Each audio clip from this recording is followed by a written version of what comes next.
Hello student, Vaishnav institute of wisdom में आपका स्वागत है। आज हम कक्षा 10 के क्षितिज भाग 2 गद्य खंड का जो 10वां अध्याय है जिसका नाम है एक कहानी, यह भी, इसके जो लेखिका है जिनका नाम है मनु भंडारी, ये एक कविता के माध्यम से एक कहानी जो पारिवारिक है, ये इन्हीं की कहानी है जिनके बारे में ये बता रहे हैं। पहले इनका जन्म और इनकी मृत्यु कहाँ हुई ये देख लेते हैं।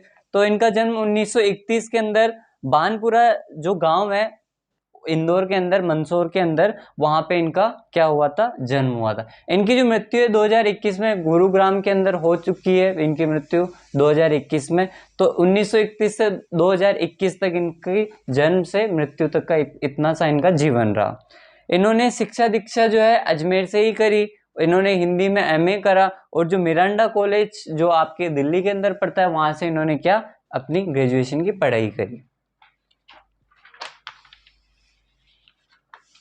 इसके बाद अब हम शुरू करते हैं इनकी कहानी जो मनु भंडारी बता रहे हैं कि आरंभ में लेखिका के पिता इंदौर में रहा करते थे। जो शिक्षक थे एक, उनके पिताजी वो इंदौर में रहा करते थे। वे संपन्न और प्रतिष्ठित होने के साथ साथ कोमल और संवेदनशील व्यक्तित्व थे। जिनके पिताजी शिक्षक थे। शिक्षा और समाज सेवा उनकी विशेष रुचि थी। 8वीं और 10वीं के जो विद्यार्थी थे उनको वो पढ़ाया करते थे, घर बैठकर वो समझाया करते थे। एक बार किसी करीबी व्यक्ति ने धोखा दिया उनको और आर्थिक मुसीबत में वो पड़ गए।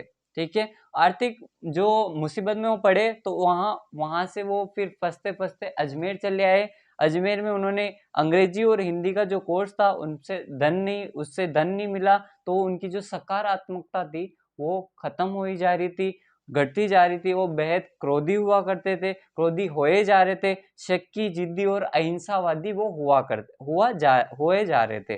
क्यों होए जा रहे थे? क्योंकि उनकी आर्थिक ऐसी तंगी आई, ठीक है, जिससे क्या ही उनके कोई करीबी जो इंसान थे उन्होंने धोखा दिया। उसकी वजह से इंदौर छोड़ के वो अजमेर आए और वो एक शिक्षक थे जो 8वीं से 10वीं तक के जो बच्चे थे उनको वो पढ़ाया करते थे अपने घर ही। इसके बाद लेखिका का जन्म जो है मध्य प्रदेश के बानपुरा गांव में हुआ, जैसा कि मैंने आपको स्टार्टिंग में बताया। परंतु उनकी जो यादें हैं वो अजमेर के ब्रह्मपुरी मोहल्ले में एक 2 मंजिला मकान में, जब पिताजी की बिगड़ी स्थिति, यानी जब अजमेर आए तो वो उन्होंने मकान लिया एक किराए पे। तो उनकी जो पिताजी की जो स्थिति थी उस टाइम के, वो बता रहे हैं कि जो पिताजी है वो ऊपर वाली मंजिल में रहा करते थे, जहाँ जिनके कमरे में बिखरी कॉपी और किताबें हुआ करती थी। उलझे रहते थे अपने में ही, क्योंकि किताबों में वो देखा करते थे, पढ़ा करते थे। अपनी माँ के 5 भाई बहन के साथ नीचे रहा करते थे। यानी जो माँ है उनके जो 5 मतलब बेटे बेटियां हैं, जो कह रही है, जिसे लेखिका जो है मनु भंडारी, वो ये कह रही कि 5 भाई बहनों के साथ हम नीचे रहा करते थे अपनी माँ के साथ। ठीक है। इसके बाद नवाबी आदतों के आदि पिताजी जो नवाबी आदतों के जो आदि थे, वो त्यागमयी पत्नी, ममतामयी अनपढ़ माँ पर जब जब बरसते थे तभी सभी शक किया करते उनपे। यानी उनपे क्या है कि वो ज्यादा गुस्सा किया करते थे, उनपे अपना अधिकार जताया करते थे। इससे परिस्थितियों को किस्मत समझने वाली माँ को लेखिका कभी अपना आदर्श नहीं बना पाई। यानी वो जो उनपे वो बताते थे, गुस्सा बताते थे, वो झेला करती थी, मतलब वो कुछ भी बोला नहीं करती थी। तो लेखिका बता रही कि परिस्थितियों को किस्मत समझने वाली माँ को लेखिका कभी अपने आदर्श नहीं बना सकी। लेखिका की बहन की शादी लेखिका की छोटी उम्र में ही होने के कारण उनकी जो धुंधली सी यादें उनसे बनी हुई थी। बचपन में ही घर के पड़ोस की संस्कृति ने उन्हें प्रभावित किया। अपनी आरंभिक जो कहानियां थी उन्होंने उसी पे लिखा, इन्हीं परिस्थितियों पे लिखना शुरू करा मनु भंडारी ने। ठीक है।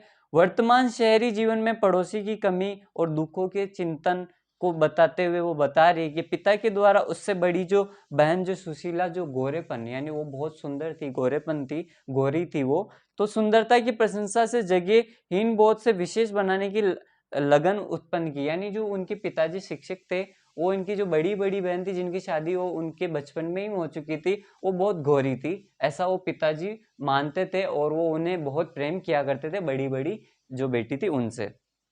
सुशीला के विवाह और भाइयों के पढ़ने के लिए बाहर जाने पर पिता ने उन्हें रसोई के समय में खराब न होने पर देश दुनिया का जो हाल है उनसे वो जानने के लिए प्रेरित किया करते थे कि तुम लोग केवल है ना रसोई के काम तक ही सीमित ना रहो, जबकि बाहर जाओ और क्या है, देश दुनिया में जो चल रहा है वो जानो। घर घर में राजनीतिक परिस्थितियों की बहस सुनकर वो जो है ना देशभक्ति वाली भावना जो है मनु भंडारी में वो बचपन से ही थी, क्योंकि उनके पिताजी कहा करते थे, माताजी भी कहा करती थी। इसके बाद सन 1945 में जब सावित्री गर्ल्स कॉलेज के प्रथम वर्ष में हिंदी प्राध्यापिका अग्रवाल शीला अग्रवाल ने जब लेखिका न केवल हिंदी साहित्य के प्रति रुचि जगाई, जबकि साहित्य के प्रति जीवन में जो है ना बहुत सारी सामाजिक प्रेरणाओं को जागृत करने के लिए उन्होंने आगे अपना कदम रखा। सन 1946-47 के दिनों में लेखिका ने घर के बाहर निकलकर सेवा, जो देश सेवा है, यानी जो आंदोलन चल रहे थे देश को आजाद कराने के लिए, उसमें भी बहुत अपनी भागीदारी निभाई। इसके बाद हड़तालों, जुलूसों, भाषणों में भाग लेने के लिए छात्राएं एवं प्रभावित होकर कॉलेजों को बहिष्कार करने लगी और ये कहते थे कि समाज में जो जितनी भी अच्छाइयाँ हैं ये हमसे ही बनेगी, इसलिए ये आगे आने लगी। ठीक है, जागरूक करने लगी सबको और जागरूक खुद भी होने लगी। इसके बाद प्रिंसिपल ने कॉलेज से निकाले जाने का नोटिस इनको दे दिया था। पिता को बुलाया गया क्योंकि ये ऐसे हरकतें कर रही थी जिससे कॉलेज का नाम डाउन हो रहा था। इसकी वजह से क्या है कि उनके पिताजी को बुलाया गया कॉलेज में। पिता को बुलाकर शिकायत करी। वे क्रोधित होने के बदले लेखिका के नेतृत्व शैली को देखकर गदगद हो गए, क्योंकि वो यही चाहते थे कि मेरी बेटी बड़ा ऐसा कुछ काम करे जिससे उनमें नेतृत्व शक्ति आए, मतलब वो लीडरशिप आए उसके अंदर। ठीक है, वो अब यही कर रहे हैं कि उनको गुस्सा, उन पे गुस्सा होने के बजाय वो मतलब खुशी भी हो और वो अंदर ही अंदर मन ही मन वो गदगद हो गए उनके पिताजी। एक बार जब पिता ने अजमेर में व्यस्त चौराहे पर बेटी के साथियों के बीच अकेले धारा प्रवाह क्रांतिकारी की जब भावना उनके मुख पर देखी, उनके व्यक्तित्व पर देखी, तो वो काफी काफी अच्छा लगा उनको और वो गदगद हो गए मन में। उस समय का और अभी का वर्णन वो अपने ही मन में कहकर उनको शाबाशी देते बेटी को। ठीक है, इसके बाद क्या है, दूसरे मित्रों की बातें, उनके जो भीषण प्रशंसा जो वो कर रहे थे अपनी बेटी के लिए, वो देखकर सारे लोग हक्का बक्का हो गए, क्योंकि उनको लगता था कि ये तो गुस्सा करेंगे अब मनु भंडारी के ऊपर, पर ऐसा नहीं था, उसके बिल्कुल अपोजिट हुआ, उनको शाबाशी मिली। ठीक है, देखे गए सपनों में उनको जो जो वो सपना देखा करते कि कोई ना कोई तो ऐसा बेटा होगा जो या बेटी होगी जो नेतृत्व शक्ति या अपने देश का नाम रोशन करेगी या अपने देश के लिए सेवा सेवा दिखाएगी, सेवा भाव दिखाएगी या सबको जागरूक करेगी, तो वो ये निकले। ऐसा पिताजी वो सोचते थे सपनों में, तो वो सच होने के कगार पे खड़ा था। लेखिका को उनका उनका जो एहसास था वो पिता के गुण अवगुण में अब वापस नजर आ रहा था, क्योंकि वो पहले क्या, उनको किसी ने धोखा दिया, आर्थिक तंगी में आए तो वो इंदौर से अजमेर आए। फिर उनके बाद क्या है कि लेखिका कहती कि वो बहुत क्रोधित रहने लगे, चिंतित रहने लगे, अपने में ही खोया रहते थे। ऊपर वाली मंजिल में किताबें इधर उधर बिखरी रहती थी उनके कमरे में, तो वो ऐसे एग्रेसिव मूड में रहा करते थे, क्रोधित रहा करते थे। पर अब वो है ना पुराने लहजे में लौट रहे हैं, जब उनको धोखा नहीं मिला था उससे पहले वाला।